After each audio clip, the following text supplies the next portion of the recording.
संभाजीनगरमधील एमआयएमचे नगरसेवक मतीन पटेल यांची देखील चौकशी होतीये। निदा खान याला आसरा दिल्यामुळे मतीन पटेल यांच्यावरती आता पोलिसांनी गुन्हा देखील दाखल केलेला आहे। नाशिक पोलिसांनी मतीन पटेल यांची चौकशी करायचं आता ठरवलंय।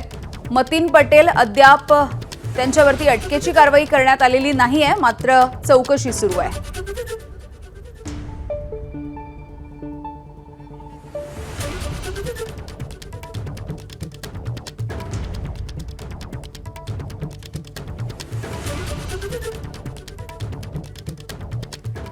तर निदा खानच्या अटकेच्या संदर्भात नाशिक पोलीस आयुक्त संदीप कर्णिक यांनी नेमकी काय माहिती दिली आपण बघूया। काल आरोपी निदा खान यांना छत्रपती संभाजीनगरच्या नरेगाव या परिसरातून ताब्यात घेण्यात आलेला आहे।